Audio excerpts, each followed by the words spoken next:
जिससे पैसे लिए थे उसको दे नहीं पा रहा था, लौटा नहीं पा रहा था, और पैसे मांगने वाला एक दिन भी रुक नहीं रहा था। पैसे मांगने वाला आदमी बूढ़ा था और उसे बिजनेसमैन की बेटी हासिल करनी थी, शादी करनी थी। इसलिए बूढ़े आदमी ने कहा कि मैं सारा कर्ज माफ कर दूंगा अगर तुम अपनी बेटी की शादी मुझसे करवा दो। बिजनेसमैन ने मना कर दिया तो बूढ़े आदमी ने एक और ऑफर रखा कि एक काम करते हैं, गेम खेलते हैं जिसमें एक छोटी सी पोटली में 2 पत्थर डालूंगा, एक व्हाइट होगा और ब्लैक होगा। बिजनेसमैन को बेटी को पत्थर उस पोटली में से निकालने हैं। अगर व्हाइट निकल गया तो सारा कर्ज माफ कर दूंगा और शादी भी नहीं करनी पड़ेगी, और अगर ब्लैक पत्थर निकल गया तो कर्ज तो माफ कर दूंगा लेकिन शादी करनी पड़ेगी। बाप और बेटी दोनों एग्री हो गए। पूरे गांव वालों को इकट्ठा करा। मुखिया भी वहां पे देख रहा था। जमीन से 2 पत्थर उठा करके बूढ़े आदमी ने पोटली में डाले और लड़की ने देख लिया कि उस बूढ़े आदमी ने दोनों ही पत्थर ब्लैक डाले हैं।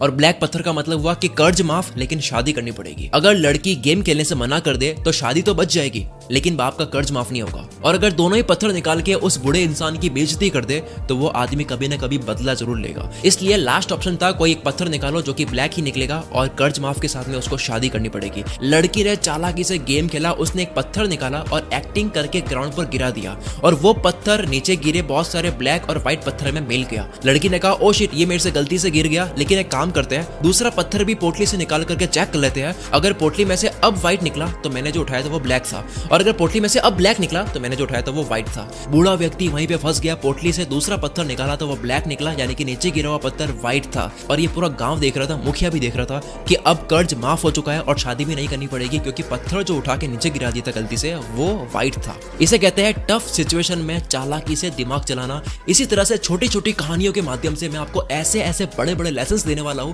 जो आपके जिंदगी भर काम आने वाले हैं। तो बिना एक सेकंड भी बर्बाद करे आते हैं दूसरी कहानी पर। एक बिजनेसमैन बीच के किनारे बैठा था। मछुआरों को देखा तो बोला कि इतनी मछली पकड़ने में आपको कितना वक्त लग जाता है? मछुआरा बोला ज्यादा नहीं, थोड़ा ही लगता है। बिजनेसमैन तुम थोड़ी देर और फिशिंग करके कुछ और फिश क्यों नहीं पकड़ लेते? ज्यादा पैसा कमा लोगे। मछुआरा और फिश क्यों, इतने काफी है ना। बिजनेसमैन तो बाकी के टाइम करते क्या हो? मछुआरा फिशिंग करके घर जाता हूँ, वाइफ बच्चों और दोस्तों के साथ में टाइम स्पेंड करता हूँ, शराब पीता हूँ, मजा करता हूँ, गिटार बजाता हूँ, नाच गाना चलता है, पार्टी होती है, फिर सो जाता हूँ। बिजनेसमैन तुम ज्यादा फिशिंग करके पैसे कमाओ, सेविंग करो और उसे बोट खरीद लो जिससे और ज्यादा फिश पकड़ पाओगे कम वक्त में, और इस तरह से एक और बोट ले लो और इस तरह से तुम अपनी टीम बना लो, अपना काम दूसरों को भी सिखा लो, वो आपके लिए काम करेंगे। कंपनी सेटअप कर लो, एक प्रोडक्शन प्लांट बना दो, फिश की पैकिंग और डिस्ट्रीब्यूशन कंट्रोल कर सकोगे और एक सिटी के अलावा दूसरी सिटीज में भी अपनी ब्रांचेस खोल दो। मछुआरा शांत रहा और बोला उसके बाद? बिजनेसमैन अरे उसके बाद क्या, एक बीच हाउस खरीद लेना, फैमिली के साथ में एंजॉय करना, फिशिंग करना, सुबह शाम आराम करना, तुम्हारी टीम काम कर रही होगी, रात को दारू पार्टी म्यूजिक और जलसे चलते रहेंगे।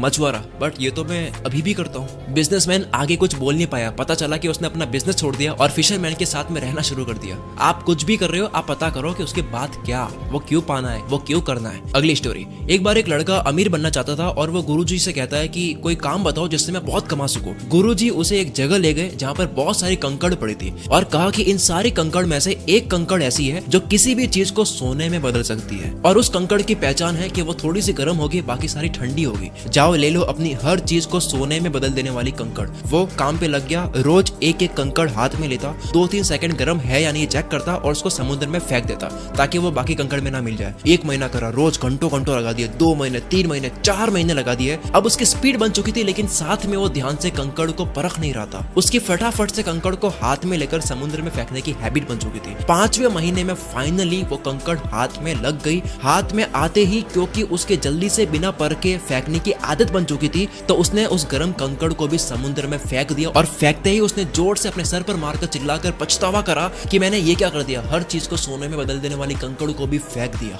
ठीक इसी तरह हर दिन को हल्के में लेने से ये आपकी हैबिट बन जाती है, और जिस दिन अच्छा मौका आता है उसे भी इसी आदत की वजह से गलती से उसको भी हल्के में ले लेते हैं, फिर बाद में होता है पछतावा। हर कंकड़ को ध्यान से परखो, यानी कि हर दिन को इंपॉर्टेंट समझो। कोई एक दिन, कोई एक कंकड़ आपकी जिंदगी को सोने में बदल सकता है। अगली कहानी। एक बाप अपने बेटे के साथ में रेस्टोरेंट में खाना खाने जाता है और नोटिस करता है कि रेस्टोरेंट की हालत काफी खराब है, गंदगी है, टेबल टूटी हुई है, खाना भी टेस्टी नहीं था।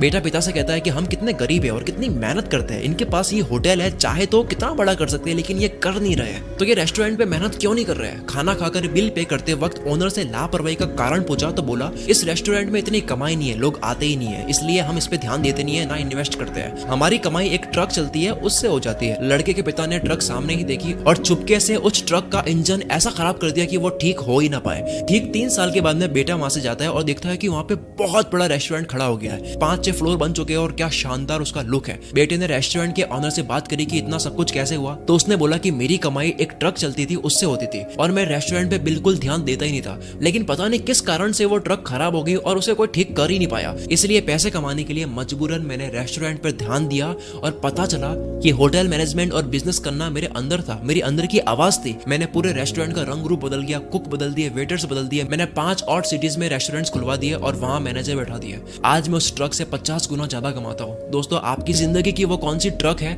जो आपके टैलेंट और अंदर की आवाज से दूर कर रही है? अगली कहानी, एक इंसान को डॉक्टर बनना था, पर डॉक्टर की तैयारी करने में जो मेहनत लगती है उस मेहनत में मजा नहीं आता। उसने हर जगह रिश्वत दी, पास हो गया, डॉक्टर बनने तक सेटिंग चलाई, सर्टिफिकेट पा लिया, डॉक्टर बन गया, हॉस्पिटल खोल दिया। उसके पास में एक्सीडेंट का केस आया जो कि सीरियस था। ऑपरेशन उससे मैनेज हो नहीं पाया क्योंकि उसने तैयारी करी ही नहीं थी। उसके हाथ से एक बहुत बड़ी गलती हो गई, उससे केस मैनेज नहीं हुआ और पेशेंट की डेथ हो गई। वो नकली डॉक्टर बहुत पछताया ये करके। उसके डॉक्टर बनने की सारी फैंटेसी वहीं पे उतर गई और उसके फादर बाहर खड़े उनसे कहने गया कि मैं नहीं बचा सका, तो पता चला कि उसके पिता ही वो उन लोगों में से एक इंसान थे जिसने रिश्वत ली थी। फादर को कर्मा मिला तो डॉक्टर को शॉर्टकट लेने का नतीजा मिला। डोंट टेक शॉर्टकट, एक दिन कामयाबी संभाल नहीं पाओगे, तैयारी करो।